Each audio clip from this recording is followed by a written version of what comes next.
Tu fais avec des coups, des pièces libres, là, tu crées un terrain, tu comprends que c'est un mur, puis ça, t'as pas besoin des. Puis là, je sens que tu meurs un peu à l'intérieur.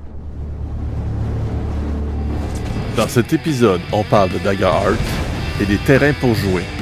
Vous pouvez écouter Flamme m'éteindre à petit feu quand j'essaie de la convaincre que c'est cool des terrains. Aujourd'hui, encore un épisode sans Flamme. Ben non! On est tous les deux, là, un en face de l'autre. Elle est. Pourrait pas plus être là. Ben non, là. Fait que c'est pas un épisode sans Flamme.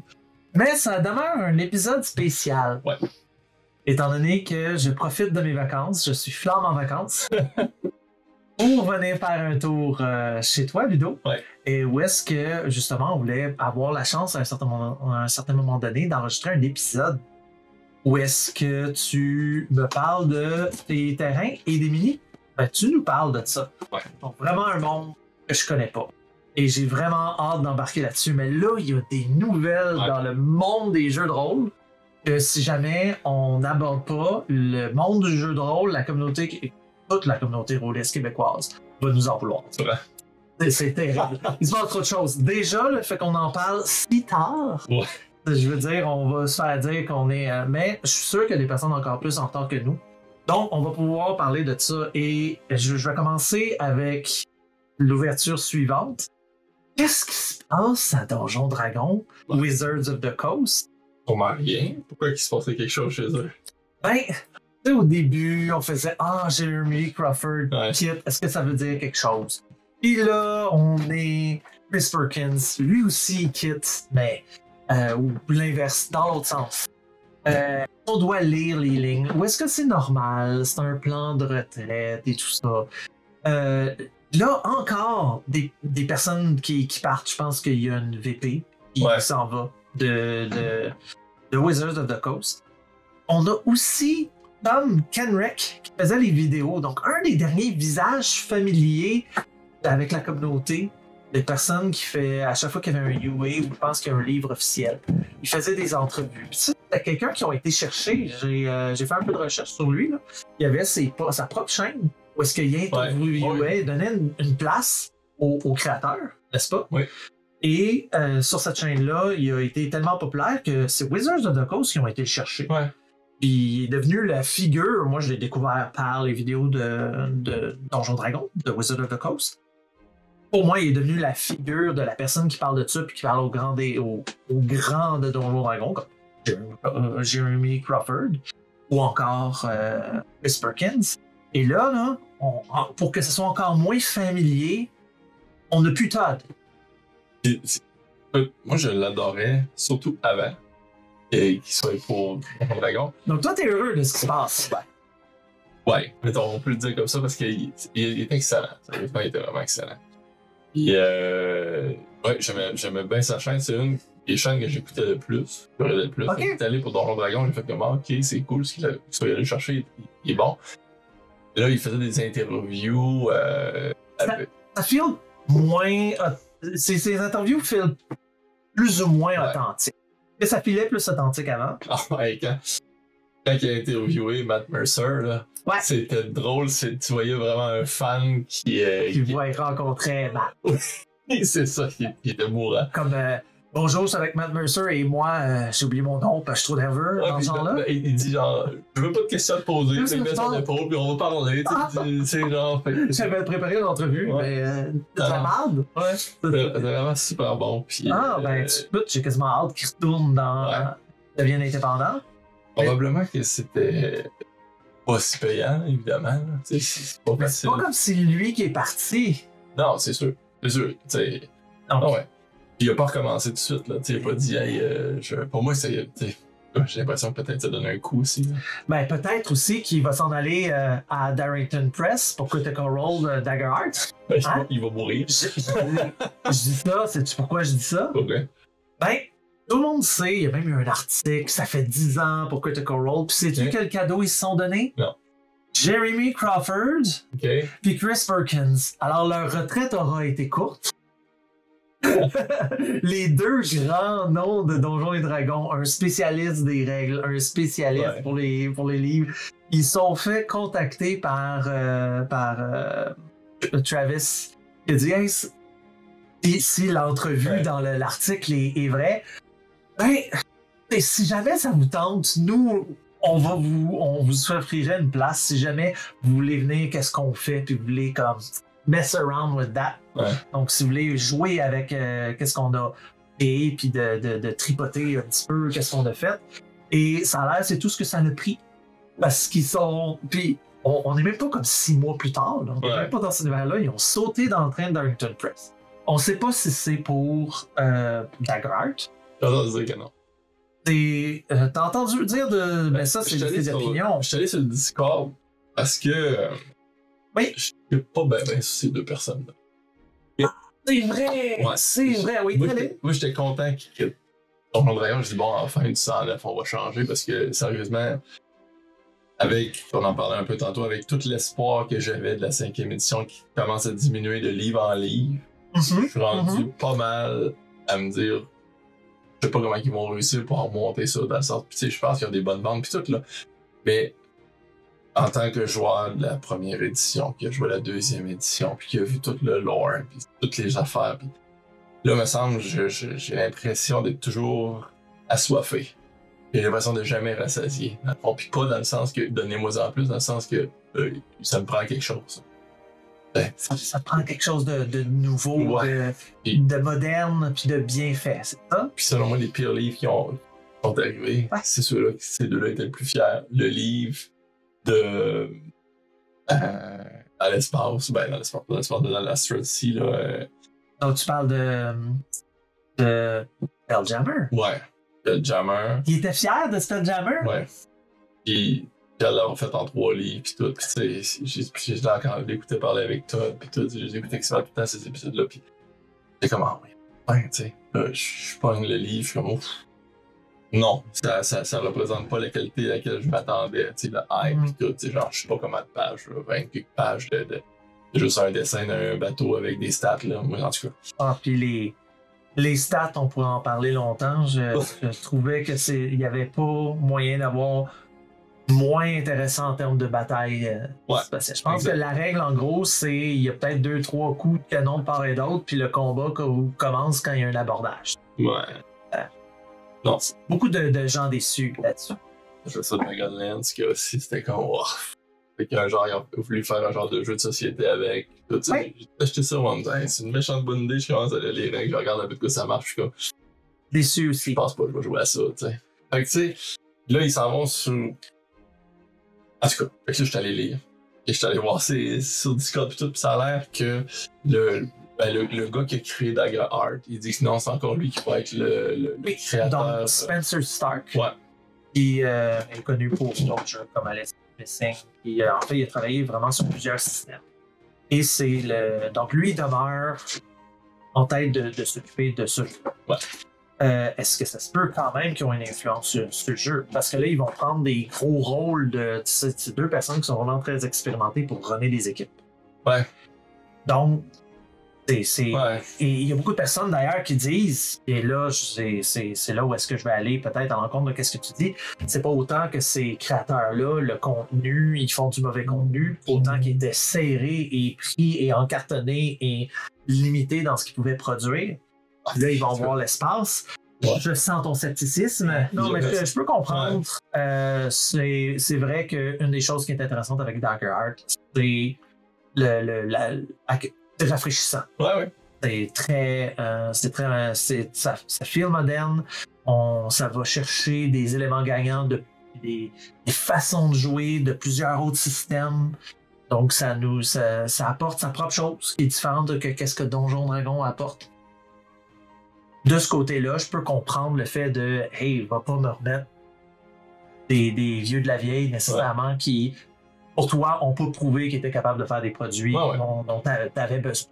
Mais gars, c'est sur le Discord qui parle, ça vaut la peine d'aller voir le Discord de Daggerheart, là. Ça vaut la peine non, Darlington Press, pour aller voir un peu ce qui se passe. Je pense que c'est Beacon, Darlington Press, ils ont un Discord, de Darlington.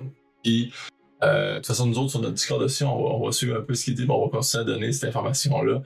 Puis je vais essayer de la copier, l'information que j'ai pognée, dont le gars qui a fait Dagger Art qui répond, dans le fond. Là. Puis il dit que lui, il va. Moi, je trouve que c'est une excellente nouvelle. Oui. Dans le sens que, tant mieux, ça a l'air qu'eux autres, ils développeraient peut-être quelque chose d'autre produit. Tu sais. Ça, moi, ça me va. Tu sais. C'est vrai que j'ai entendu parler de ça. Et là, on parle de YouTubers qui font des théories. Ça vaut ce que ça vaut. Non, mais moi, je parle de ce que j'ai entendu. Triangulation des sources. Ça se peut qu'il ait lu le même post qu'est-ce que ça doit être ça. Mais il se passe comme une conversation du fait qu'ils théorisent. Ils vont surtout être sur d'autres projets. On sait que la Candela Obscura, le système, le engine, on dirait en anglais, a son propre nom, sa propre identité, puis c'est Illuminated World, donc les mondes illuminés. Et il y en a qui théorisent que peut-être qu'ils vont essayer de reprendre ça pour faire d'autres systèmes, d'autres jeux qui n'ont pas nécessairement la grande ampleur et qui théorisent encore, qui continuent en disant que l'objectif de Darrington Press sera pas nécessairement de faire un système. Ouais, c'est ça. À la place, c'est voici plusieurs systèmes qu'on vous propose. Et on est content que vous en essayez plusieurs au lieu d'arriver, puis on a un seul système pour essayer de répondre à tous les besoins. Eux, ils font dans de plusieurs. Et on répond à plusieurs besoins, puis différentes clientèles différentes. Si je me rappelle bien, il y en a un des deux qui devient quelque chose comme chef exécutif chez Darrington, un des rôles que... C'était même pas les mêmes rôles, si j'ai bien compris qu'il y avait avant. Non, il y en a un, c'était le rôle que Travis avait. C'est vrai? Il y avait deux rôles. Là, il en perd un pour devenir juste CEO, je pense. Il laisse le truc exécutif de l'autre. Fait que je pense qu'il y en a un qui ce qu'il va faire, c'est plus de la poutine administrative que du développement. Donc, étant donné qu'on voyait beaucoup de Travis dans les vidéos justement de Critical Role. Donc, Critical Role était assez fort pour nous donner des informations. State of the Role qu'il appelle, où est-ce qu'il donne des informations aux fans. Voici ce qui s'en vient. Voici qu'est-ce qu'on peut vous dire. Voici qu'est-ce qu'on peut laisser couler. Qui est vraiment intéressant parce que ça fait une certaine transparence qui est rafraîchissante comparativement à la compétition Wizard of the Coast. Et ils faisaient ça surtout pour leur actual play, mais ils font ça aussi pour leur jeu maintenant. Ils profitent de leur tribune. Donc, il y a des chances qu'on voit un des deux, puis là, tu penses que ça serait... Il y en a un des deux. Je me rappelle pas c'est quoi le nom. Ben, c'est pas Chris Perkins, fait que c'est l'autre. Ça va être à Jeremy Crawford. Ouais, je pense que c'est ça. Ok, d'accord. Puis, il y a quelqu'un qui est parti de Darrington Press. Un des fondateurs du début, là. Et un qui a des cheveux frisés un peu sur le côté, là. C'est un des joueurs, là? Non, ok! Un des je sais pas ce qu'il faisait. On recheckera ça, là, mais il y en a un qui a quitté. Bon, d'accord. Ouais. Fait que probablement qu'il y a un de ces deux-là qui qui vient prendre le rôle? Qui vient prendre toi, tu penses qu'il y a un push, même? Ouais. Sans douter. La façon qu'il disait, il avait pas l'air à dire que c'était... Non, il avait l'air à dire qu'il avait... Il répondait comme quoi que oui, il avait effectivement quitté Darlington Press sans trop donner de détails. Là. Mais, d'accord. Tu sais, en tout cas, il faisait juste dire qu'il avait quitté, puis il faisait partie des... on l'avait vu dans une couple de vidéos de vraiment brièvement aussi qui répondait à 3-4 affaires. Là. Rien de... Ok, d'accord. Ben c'est ça. De toute façon, on le recheckera, puis... Oui, ben c'est ça, l'absence d'avoir le nom. Mais justement, la gang de Darrington Press, Critical Role, ils ont pas juste sont pas juste contentés d'aller chercher deux grands noms. Ils ont, en ce moment, avec Dagger Art, ça va très bien. Je veux dire, il y a un engouement incroyable sur Internet. Moi qui adore Dagger Art, je pense que c'est une bulle. Je pense pas que ça peut continuer comme ça. Ben, oui, mais en même temps, ils nous ont surpris avec leur actual play. Ils sont devenus beaucoup plus gros que ce qu'ils pensaient. Puis on parle de cet engouement-là parce que, premièrement, ils ont prévu beaucoup de livres partout dans le monde. Eh bien, ils ont été en rupture de stock. Ouais, c'est ça. Dans la première semaine. Donc là, ça veut dire qu'ils ont tout sous-estimé la demande. On parle d'une grosse demande. Dans ce cas-là, on ne pouvait plus aller dans les magasins où ils disaient dépêchez-vous dans les magasins parce qu'en ligne, il n'en existe plus. Peut-être qu'il y a des magasins qui ont encore des copies. Ouais. gros punch, personne ne trouvait les copies dans les magasins. En tout cas, donc c'est ceux qui avaient précommandé qui les avaient, puis personne ne les trouvait ensuite après. Ouais. Et là, si je comprends bien, il y a des moyens d'en acheter en ligne, mais en précommande, parce qu'ils sont en train d'en refaire. Ouais. Donc déjà là, il y a un certain indicateur de succès ouais. plus grand que ce que même ils s'attendaient. Mais ils mettent vraiment, eux autres, toute la gomme, là. Même s'ils n'avaient pas prévu autant de ventes, et initialement, ils ont sous-estimé les ventes. Ils ont aussi un grand investissement, ne serait-ce qu'ils ont fait, et je crois qu'on en a parlé la dernière fois, ils ont fait un SRD, donc un System Reference Document. Donc, tous les papiers légaux pour être capable de dire, vous pouvez utiliser notre matériel, voici qu'est-ce que vous pouvez utiliser. Ils ont les papiers légaux et ils ont une copie de Daggerheart que n'importe qui peut se procurer gratuitement. Donc ça, c'était déjà pas pire. J'avais aussi dit, il y avait un card editor qui... Ouais. Puis là, il est sorti maintenant. Et c'est le fun. À date, il faut importer nos propres dessins. Ils ne donnent pas de base. Tu peux aller les chercher sur Internet et les mettre. Ouais. Tu peux changer une carte qui existe déjà, tu peux t'en créer une nouvelle. Écoute, j'ai vu passer sur Facebook quelqu'un qui a fait Jedi. Puis là, c'était une sous-classe, je crois, qui allait chercher le domaine de Splendor puis de Blade. Puis tu sais, quelqu'un s'était vraiment amusé à se créer Puis là, tu vois un Jedi avec des sables laser jaunes. Donc tu peux vraiment aller regarder puis faire des propres cartes. Ouais. De ce côté-là, tu peux partir des cartes qui existent déjà, donc faire ton homebrew. Donc déjà ils donnent ça. Puis ils ont sorti l'équivalent d'un UA, donc un Art and End Arcana pour Donjon Dragon. Pour les personnes qui sont pas au courant, c'est un playtest qui permet aux gens d'essayer une nouvelle classe ou des nouvelles règles. À un moment donné, il y a eu les bastions. Ils ont dit, on veut introduire les bastions, voici les règles de bastions, jouez avec ça, puis donnez-nous des commentaires. Ben, Daggerheart, ils viennent juste de sortir. Ils ont déjà leur propre équivalent d'un UA. Ça s'appelle The Void. Et du Void, donc du vide, est sorti 2 nouvelles classes. Déjà. Avec leur propre sous-classe. Donc, eux, ils font chaque classe a 2 sous-classes. Et oui, déjà, on peut tester, puis il y a le Warlock et il y a le Fighter. Donc, ce qu'il y avait, c'était le Warrior, qui était vraiment quelqu'un de la guerre, puis qui est un maître des armes, puis du combat. Le Fighter feel vraiment plus un spécialiste du one-on-one. Les deux stéréotypes qu'ils vont chercher, c'est le monk, le pratiquant d'arts martiaux, et le Juggernaut. Donc, c'est des personnes qui se battent avec leur corps, que ça soit très stylisé. Donc, le monk, il y a des stances. Il y a sa spécialité de classe qu'il partage avec le Juggernaut, c'est le fait qu'il peut enchaîner des coups. Et dans le Void, ils ont 2 nouvelles classes. Ils ont le Fighter et le Warlock. Le Fighter, ça va chercher les classes, finalement, le monk, en arts martiaux, et le Juggernaut. Donc, bref, le Fighter est une classe qui se bat, qui utilise son corps, que ce soit de façon brutale ou que ce soit de façon stylisée. Puis on le Warlock, qui ressemble au Warlock à ce moment-là de Donjon Dragon, donc c'est une autre entité qui acquiert les pouvoirs. Et il a comme habilité, il peut avoir des bonus de ses roulements. Et leur patron pourrait les aider si ça tombe dans le domaine de leur patron. Leur patron pourrait être un maître de l'épouvante. Alors, si quelqu'un est timide, il y aurait des bonus sur ses roulements. Ou encore si c'est un patron peut-être féerique du charme, peut-être que s'il essaie de charmer, il pourrait échanger une faveur en échange d'un bonus sur un roulement. En plus de toutes sortes de magie, donc, et ils ont même développé pour le Warlock un nouveau domaine qui n'existait pas dans les 9 qu'il y avait avant. Un domaine un peu de l'épouvante ou de la mort. Chercher un petit peu ce thème-là. Donc, ils utilisent majoritairement des domaines, donc des domaines dans lesquels il y a des pouvoirs, déjà à part pour le Warlock, qui vont en chercher un. Là, ils vont créer des nouvelles cartes.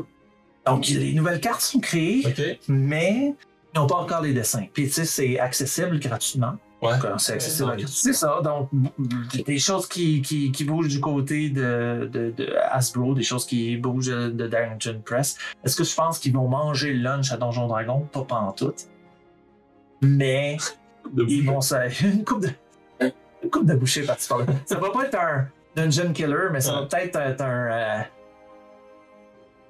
Dungeon... un coup de poignard dans le cœur. C'est définitivement un coup de poignard au cœur. Donc, je crois que ça fait le tour de nos nouvelles un petit peu sur la plateforme, sur le jeu de rôle. Mais maintenant, on va profiter d'un épisode spécial en personne pour parler de terrain. Toi, tu es un fan de terrain, tu dis toujours Warlock. Et là, tu sais quoi? Dwarvenforge. Dwarvenforge, on utilise ces mots-là à notre public qui est peut-être même pas averti. Puis désolé pour les personnes à la maison qui ne voient pas. Ceux qui écoutent en podcast. Oui, ceux qui écoutent en podcast, en ce moment, vous ne voyez pas le beau terrain qui est devant Ludo, qui représente. Par Flamme. Qui a été fait par Flamme. Oui. Pour dessiner les trucs, là, faire l'agencement. Et là, on a une réplique d'un souterrain, à vrai dire, même des égouts. Ouais. Où est-ce qu'on a une canalisation, on a un pont pour aller à une petite île, on a 2 échelles, on a des trous qui permettent de circuler. On va essayer de prendre aussi des photos plus en détail pour qu'on puisse mettre, parce que là, avec la caméra, c'est peut-être un peu loin, quoi que ce soit. Oui. Mais en gros, les pièces de Dwarvenforge, généralement, maintenant, sont aimantées. D'accord. C'est des pièces qui représentent généralement un carré d'1 pouce par 1 pouce, 2 pouces par 1 pouce, etc.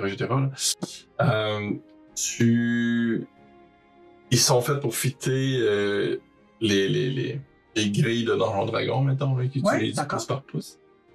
Quand ils n'étaient pas aimantés, comme cette version-là, qui est un peu plus vieille, qui n'était pas aimantée, quand on veut les déplacer sur une table, c'est super compliqué. Ouais, là, Ludo vient juste de pousser un petit peu de quelques centimètres.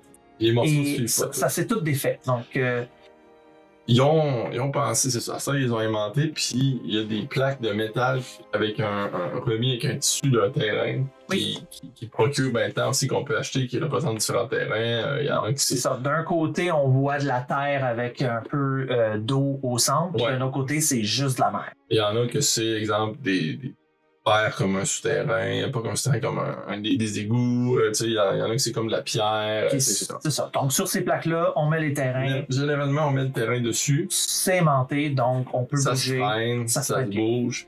C'est ça, ça se bouge bien. La qualité du produit, dans le sens, tu peux donner ça à tes enfants, ils peuvent le pitcher à terre, puis quoi que ce soit, la couleur apporte pas, c'est fait super solide. Les détails sont intéressants, c'est beau là en ce moment. Mes enfants jouent avec régulièrement, puis je suis pas inquiet. Malgré la valeur, ce qu'il faut le dire, ça coûte cher. Ça coûte cher. Non, ça coûte cher. Cher? Cher. Comme, on dirait qu'il y a des S quand tu dis cher, avec des signes de piastres. Cher. Je pense qu'un morceau comme ce qu'on a sur la table, ça doit être aux alentours d'un 300-400 piastres. Oh! Cher! Ouais, c'est ça. OK. Oui. Fait que ça donne une idée. C'est pas pour tout le monde. Là, ce que je veux dire, c'est que ça, c'est les égouts. C'est peut-être le moins beau de la gang. Mais pour la comparaison, je voulais le faire. On a les forêts que je vais vous montrer qui sont vraiment extrêmement bien détaillées. Ouais, on voit les arbres. On voit les arbres dans le détail. Là, en ce moment, on voit les racines. Sur les feuilles, on peinture quasiment là, tous les petits morceaux de feuilles. C'est vraiment bien peinturé. C'est une peinture qui est dure, puis qui est solide, puis tough. L'autre avantage du Dwarvenforge, c'est qu'ils ont mis dans certaines pièces des pièces qui s'allument. Il y en a plusieurs sortes, t'as des bougies, t'as des lanternes. En ce moment, Ludo est en train de me montrer un mur de château ou peut-être même d'égout dans lequel il y a une petite torche qui illumine, là, comme les mini-flammes des fois qu'on a sur nos tables. Puis elle allume vraiment comme une torche, c'est pas juste une petite lumière. Comment ça? Elle flash, ouais. La couille. Donc, OK. Fait qu'il y a ça qui vient avec le Dwarvenforge qui est un peu plus haut niveau, mettons. Mais. Fait que pour les personnes qui ont de l'argent, est-ce que tu le recommandes? Non, Il n'y a rien qui se compare à du Dwarven Forge. Tu vas te franc, ok. Ouais. D'accord, mais. Ouais. À date, là, tu le tasses, par trop de tasses, on dit défaire au complet.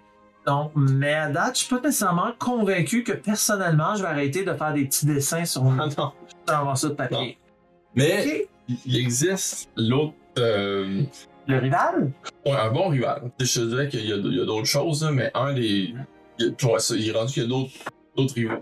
Bon, mais celui-là, il est particulièrement. J'aime comment je peux dire, le fait que tu peux donner ça à tes enfants pis t'as pas trop peur qu'ils te le brisent, pis qu'ils te le cassent, pis qu'ils le maganent. Okay. Déjà, en termes, je veux dire, c'est une très grande qualité. Oui. Je vois ça, c'est vraiment très beau. J'ai pas l'impression que c'est aussi affiné et joli que le Dwarven Forge. Non, c'est ça. Dans le fond, ça, c'est Warlock de WizKid. Warlock de WizKid, ok. Ils en sortent beaucoup moins aussi, sérieusement. Sont tranquilles sur la sortie de leurs produits. Okay. Donc, ils ont quelques bons vendeurs, puis c'est ça qui sort. Ça peut prendre des 6 mois avant qu'ils sortent des affaires. Est-ce qu'ils l'annoncent? Oui, ils l'annoncent. Comme là, donc là, on a une autre version des égouts. On voit... Ben, je trouve ça intéressant. Il y a des pas. Lui, à la différence, il fonctionne comme quand tu imprimes tes propres. OK. Tes propres décors avec une imprimante 3D. C'est comme des clips. OK. OK. Ouais.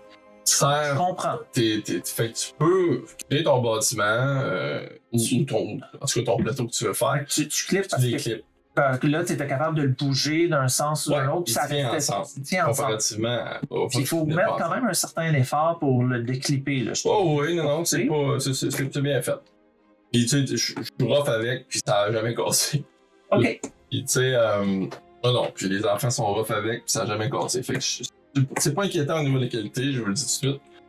Ça c'est beaucoup plus abordable. Là. C'est comme une pièce comme celle-là, je pense qu'elle était $100. Là. Ouais, donc c'est juste cher, c'est pas. Ouais, c'est ça. Mais ça vient aussi avec comme une extension qu'on pouvait acheter encore à $100. Puis là, tu sais, ça te faisait un truc à peu près à $200. Puis il devient assez gros. L'extension, je l'ai en arrière. Là. Ben, je veux dire, même avec cette version-là qui est moins chère que Dwarven Forge, pour te faire un donjon au complet, ça doit te coûter 1000$. Je dirais plus 500. Ok, 500. Ouais. Donc toi, tu fais des 5 dungeons, comme on dit, des donjons à 5 pièces. Ouais, puis celui-là, c'est plus dans les 1000, 3000. 1000, 3000, dépendamment de à quel point tu fais la grosseur que tu veux mettre. Ouais, okay. C'est ça. Fait que c'est à peu près 3 fois le prix. Ouais, ok. Dwarven Forge 3 fois le prix, ça, c'est fait que tu veux y aller en quantité, c'est sûr qu'avec ça, tu vas toujours en acheter plus pour avoir des idées. Puis sincèrement, c'est bien. J'ai rien à dire contre, là. C'est pas la même qualité, beaucoup moins de couleurs. L'autre, il y a beaucoup plus de couleurs. Mais sur une table, là, ça paraît aussi bien. C'est aussi... Le truc que je remarque, et là, je sais pas, je vais comparer amener de proche. Oui, c'est ça. Ça a l'air de rien, là. Les murs sont plus bas dans les Dwarven Forge. Et je crois que j'aime mieux ça. Parce que là, en ce moment, je mettrais ça. Je vois mal certains coins. Je trouvais qu'on voyait un petit peu mieux. Puis tu vois, je sais que une personne qui est en ligne montre comment faire ses propres terrains dans Dungeon Craft. Oui. Donc, Professor Dungeon Master a toute une partie de son channel YouTube où est-ce qu'il montre comment créer justement des terrains. Et ces murs, il est fait que la moitié de ça. Afin que tu comprends qu'il y a un mur là, mais que tu vois, peu importe dans quel angle tu es, tu vois bien le terrain. Parce que là, je dois avouer qu'il y a des coins que tu mettrais s'il faudrait que je me lève. Non, effectivement. Oh oui, c'est sûr. À moins qu'on ait une table comme les tables de la quête du bois, là. T'es par-dessus, puis là, tu joues le truc, tu le mets en dessous, puis là, tu verrais bien. Avec le secret, c'est d'acheter une table comme la quête. On n'a pas de commandite, dis pas ça. Dis pas d'acheter quand il va nous donner de l'argent, là. Ok, là, on va dire, va donner une table. Parce que c'est bien connu.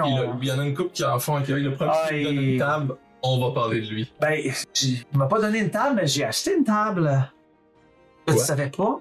Non. Ah, j'ai acheté une table, la quête du bois. Ah, oui. Ben oui, j'ai ça. J'ai demandé une affaire sur mesure là, pour que je puisse changer les pattes. J'ai mis les pattes plus basses pour pouvoir que ça soit une version table de salon au lieu de... Oh my gosh. Je t'ai jamais parlé de ça. Non. On se connaît depuis combien d'années, puis j'ai une table de la quête du bois, puis tu savais pas. Je sais plus. Ok. Je suis abasourdi. Va falloir qu'on parle de ça, surtout que c'est québécois. C'est moi qui vais planquer chez vous. Je t'accueille chez nous quand tu veux. Oh, ok. Puis Warlock, ils font des Voici un tapis. ouais, des tapis de terrain. Oui. Au lieu de cette fois les gros morceaux aimantés d'eux autres, c'est Oui. comme des tapis de... On voit que la qualité est quand même moyenne. Là. Je veux dire, j'en ai juste acheté un, puis j'en ai jamais racheté. Pour, Ok. Ben, tu vois, la qualité, c'est pas la précision de détail comme ça, mais moi, je le trouve gros, puis tu sais, ça donne un feeling. Et c'est définitivement plus beau que mes petits dessins sur du papier. Donc, j'aurais tendance à aller avec ça. À aller avec du Warlock. Oh oui. Si je voulais mettre du budget. Là. Oui. Ben, je sais pas Le problème, c'est quand tu commences avec du Warlock, tu veux du Warlock. Mais ça se peut. non, écoute, c'est ça, c'est par choix. Puis la qualité est différente, mais c'est quand même très bien. Puis, sais-tu quoi? Je n'aurais pas la place. Ça prend de la place. Je vois que ça prend des boîtes, ça peut prendre on vit dans un petit appartement de Montréal. Non, On est correct, mais on est serré. Il n'y aura pas de place pour ça. Et ça me fait penser à justement un personnage, une business, ça veut dire, que le professeur Dungeon Master de la chaîne Dungeon Craft a interviewé, où est-ce qu'il dit beaucoup de personnes bougent vers les VTT. Moi, je retourne vers les terrains. Et sa business, c'est quoi? Non. Il y a... C'est quasiment un musée des terrains comme ça. Là. Toute la place, il y a plein de terrains partout. Tu peux réserver pour dire « je veux une aventure ». Ah ouais. Puis tu as des grandes tables, donc tu peux venir. Le maître de jeu, il réserve, prépare son terrain, puis là, ensuite, il invite ses joueurs pour jouer. Donc, quand tu fais ta grosse finale, ouais. tu peux vouloir aller jouer là-bas, puis ça t'as le sentiment d'aventure épique, de conclusion épique. Ouais. Donc, et la personne s'en va. Puis là, tu as le 3D, puis il parlait vraiment du sentiment que tu as d'avoir le terrain, de pouvoir remettre en chose que tu n'as pas vraiment. Et tu sais, l'affaire aussi avec les terrains, c'est que quand tu es un joueur de jeux de miniatures, que ce soit Warhammer, que ce soit Warhammer 40 000, que ce soit Frost, je me rappelle pas, le Frostgrave, je pense, que ce soit Ranger of the Shadow Deep, toutes ces affaires-là. Oui. T'aimes bien ça avoir des beaux terrains, puis tu peux calculer tes distances, etc. Puis le Warlock marche pas tant pour ce genre de choses-là. Ça prend des terrains qui sont plus avec, mettons, des arbres comme ça, que tu mets sur un... Oui, donc là, on viendrait à du Dwarven Forge avec des plaques comme ça. Tu mettrais les plaques, tu irais chercher des montagnes, des obstacles pour décorer. Alors que là, on a Warlock le Warlock pour du jeu de rôle. Ouais, puis du dungeon crawling. Ouais. Okay. Moins pour du jeu de figurines. Fait que c'est là le combat et ça marche. Donc quand c'est moins. Donc quand tu t'investis dans du c'est que l'investissement pour des miniatures, c'est immense. Je veux dire, il y a le monde qui joue à Warhammer et ils sortent pas les vendredis soirs, ou presque pas, là. Et les figurines, ça coûte une fortune, là. Ouais. Et, je veux dire, si ça a la rejouabilité, tant mieux. Oui. Puis, c'est le fun, là. Et il y a l'activité des peintres aussi, c'est tout un... C'est pour ça que je dis qu'ils sortent pas le vendredi soir. Mais Écoute, moi, c'est une sortie si t'invites quelqu'un à peindre avec toi. Ah, c'est sûr. C'est relaxant, c'est le fun. Non. T'en parlerais au bain. Donc, si jamais dans ma campagne, je voudrais mettre Tiamat un jour. Ouais, il est beau. Il est beau, Tiamat. Ouais. OK. Il est là-bas, il est rangé. T'as un Tiamat. Fait que si jamais je veux le mettre dans ma campagne, je pourrais m'amener t'emprunter Tiamat ou je touche pas à ton Tiamat. Il faut que je les amène à Rimouski pour jouer la dernière game. Ça coûterait moins cher. Ça coûterait moins cher que toi, tu voudrais, OK, d'accord, que l'acheter et... De 700 pièces, je crois. Ah! Bizarre. Quelque chose comme ça. Je pense que je suis pas le public cible des terrains pis des minis, là. Ouais. Je pense que c'est pas pour c'est pas pour moi. Écoute, j'ai considéré un moment donné pour avoir mes terrains de me faire des terrains en Lego. Ouais. Ben, ça aussi. Comment ça, des Lego, c'est cher? Écoute, je l'ai, il est en arrière, le Lego Donjon Dragon, maintenant. Là. Oui, mais... Il est quand même 300 quelque chose, pas loin de 400. Non, mais là, tu parles d'un Lego de Donjon Dragon. Ouais. Là, moi, je te dirais, tu fais avec des Lego des pièces libres, là, tu crées un terrain, puis tu comprends que ça, c'est un mur, puis ça, c'est... T'as pas besoin des... Puis là, je sens que tu meurs un peu à l'intérieur quand tu te dis de pas faire quelque chose de beau comme ça. Mais à un certain moment donné, t'as juste besoin de voir, OK, c'est comme ça que le terrain est, puis... Parce que, sais-tu, c'est quoi la faiblesse des terrains, souvent, que j'ai entendu dire? Ça tue l'imagination. Ouais. Mais en même temps. T'es là, puis tu vois ça, tu vois plus qu'est-ce que ça pourrait être dans l'imaginaire, quand c'est dans ta tête et tout ça. Tu coupes ça, puis le monde se limite à « OK, c'est exactement comme ça. » Vrai ou faux? Ça dépend. Dans le sens que je pense que oui, mais ça peut enlever l'ouvrage pour le maître de jeu. Parce que quand t'es maître de jeu, tu fais faire beaucoup de poser de questions sur où c'est qui, est-tu assez haut, est-tu proche, est-tu quelque chose en à côté de moi, j'ai-tu quelque chose en arrière de moi, où c'est que je suis situé, c'est quoi la luminosité, c'est quoi, et si je peux-tu mettre en arrière d'un mur, je peux-tu ma stealther en arrière de quelque chose, tandis que quand t'as le terrain, comme dans les VTT, quand tu mets un terrain dans un VTT, t'as pas ces questions-là. Tu te places, tu bouges, tu as des actions. On n'a pas les mêmes joueurs de dos. Moi, ils demandent telle personne, est-ce que telle personne regarde mon personnage puis le trouve cute? Ouais, c'est ça, c'est d'abord. Si c'est des distances, c'est à quel point on est proches l'un de l'autre. Donc, je pense qu'on joue pas les mêmes parties. Mais tu sais, je veux dire, puis en même temps, je pense que ça dépend, dans le sens que quand t'as un beau terrain aussi, c'est beau visuellement à voir. Comme quand t'as un beau personnage, c'est beau visuellement à voir. Je veux dire, quand j'ai regardé ça, puis tu m'as laissé jouer pour Dwarven Forge pour faire les égouts, là, je dois avouer que j'ai pris coup. C'était le fun à préparer, voir les possibilités. Ça va plus vite que Sigil.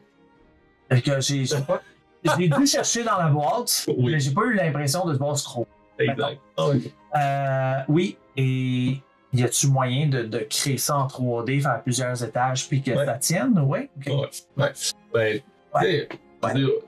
En tant qu'amateur de Critical Role, on a vu les terrains à Matt Mercer. Oui. On voit sur Instagram et TikTok quand il commence à le construire, puis qu'il explique un peu comment il a pensé, puis comment il l'a construit. Oui. Je dois avouer que quand tu construis ton donjon aussi, ça t'ouvre certaines choses à dire, ouais, ok, là, si je mets ça de même, la luminosité sera peut-être pas bonne, là, il faudrait que je mette une certaine hauteur.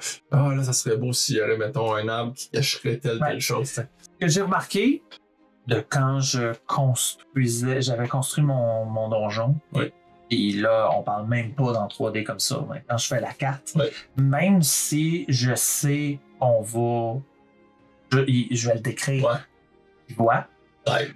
J'ai déjà une idée, puis j'ai des détails, puis je me visualise plus avoir fait l'exercice. Donc, j'imagine que si on le fait en 3D d'abord, et quand tu disais Matt Mercer, c'est parce que ça me fait penser à Matt Mercer qui décrit tout ça. Les personnes posent des questions, puis fait « Attendez, je vais aller vous chercher. » Puis là, il amène le bout de donjon où ils sont, puis là, à chaque fois, les joueurs sont « Wow! » Quand ils voient le travail de Matt Mercer, puis que justement, et j'imagine que il les a en tête parce qu'il les a construits, là. Il les a construits en 3D. Ah oui. Non, mais ça rajoute un petit quelque chose. C'est loin d'être essentiel. Là. J'ai joué tout mon secondaire sans, puis ça a été super. Là. Mais ça rajoute un petit quelque chose. Je pense que Chris Perkins, quand lui, il animait des aventures, il mettait les joueurs devant un donjon, là. Et c'était dans ce donjon-là, avec leur mini, puis l'aventure se passait vraiment, c'était lié au physique dans le donjon. C'est ça. C'est ça que tu voulais nous partager, ton univers des... Est-ce que tu les utilises souvent? Pas encore, c'est plus avec mes enfants puis le monde qui viennent ici personnellement, mais j'ai pas fait, mais je veux le faire. Je sais que tu veux faire des actual plays ou t'en fais. Est-ce que tu veux les utiliser éventuellement pour tes actual? Oui. J'ai un projecteur en haut qui va me permettre de projeter dessus. Ok, tu peux même faire des effets. Ok.